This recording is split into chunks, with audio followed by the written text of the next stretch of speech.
Coming to you live from lockdown Sydney, where Premier Gladys Berejiklian once again tightened the screws today on millions of Sydneysiders because of 29 new corona cases that were discovered to have spent some time infectious in the community.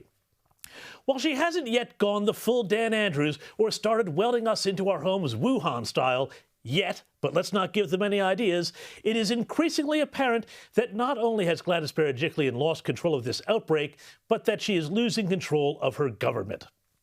This is important because Berejiklian was for months considered the sanest and most sensible premier in the country when it came to COVID. Not a high bar, I admit. But today her press conference descended into farce when she and her team started imposing more and more bizarre rules on Sydney, like, for example, a browsing ban in shops. One person from the household should go out shopping to buy essential items. Browsing is not allowed. Whether you're in a supermarket or whether you're anywhere else buying essential items, you have to think about before you leave the home, can I get this online? Do I need to leave the house to go shopping? And if I am leaving the house, you have to plan your visit. What do I need to get? And how can I get those essential items without coming into contact with a lot of people? Really? Seriously? I mean, what's next? Will we have to present our shopping lists when we QR code into the supermarket? And if when we're in there, remember that we need, say, some more dishwashing chips? Well, sorry, mate, come back tomorrow? Look, either close retail or don't. Make up your mind. But bizarre edicts like this feel like there is no one really at the wheel who knows what they are doing. And it is just extraordinary that 18 months into this pandemic, here in Sydney, supposedly the sanest jurisdiction in the country when it comes to fighting COVID, this is where we are. We clearly no longer have a public health system that is about serving the people.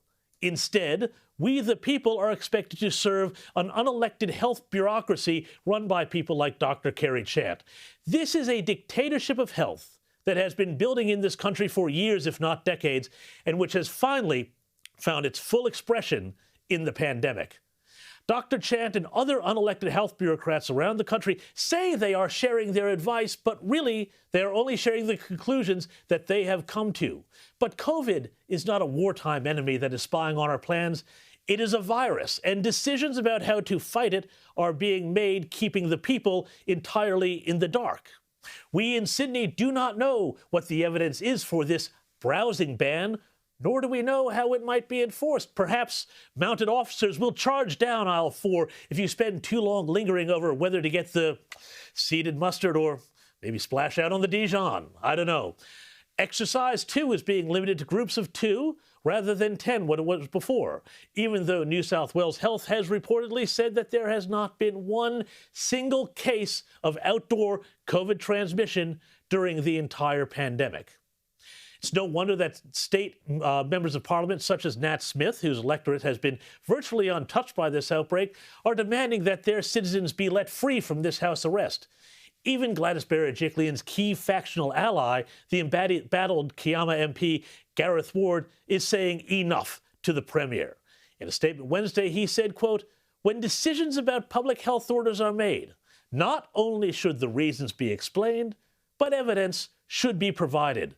Decisions without reasons is completely and totally unacceptable, as no such evidence has been presented and given to our region, and given our region has had 0 cases of community transmission since the start of the June lockdown.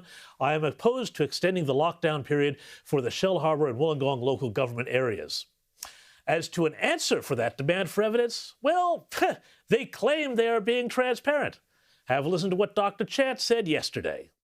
Will you release the health advice that you've been providing to the Premier before and during the lockdown as well? So I think I've actually given my health advice publicly.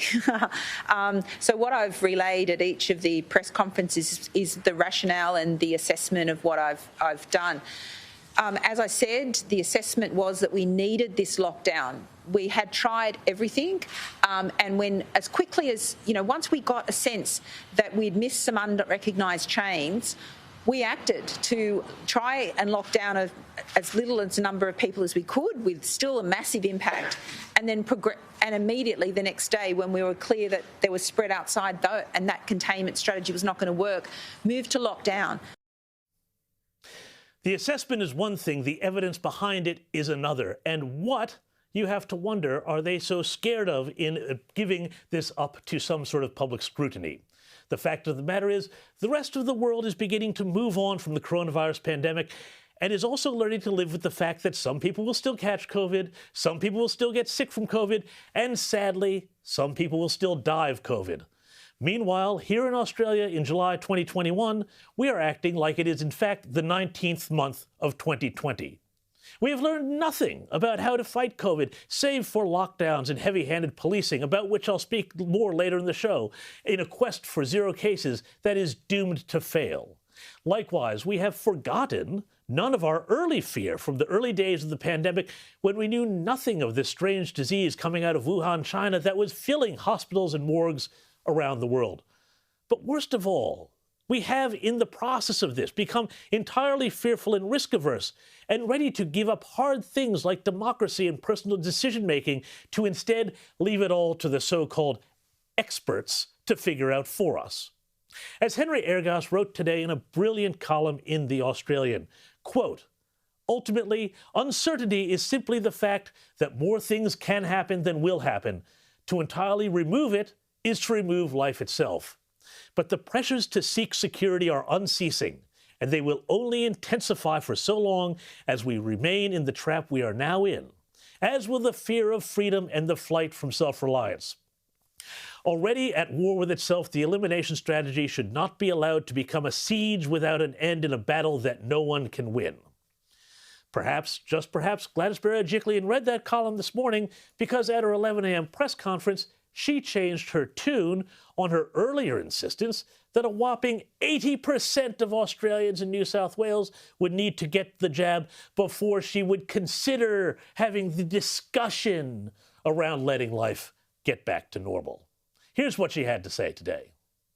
Now when we look around the world and we look at countries that are opening up, that are living freely with COVID and the Delta strain, they're able to do that because half of their population is vaccinated. We're nowhere near that yet. So until we get substantial rates of vaccination, we cannot afford to live with the virus. We have to quash it now. Half? 50%? Was that a glimmer of sanity? At this point, I think we should take whatever we can get.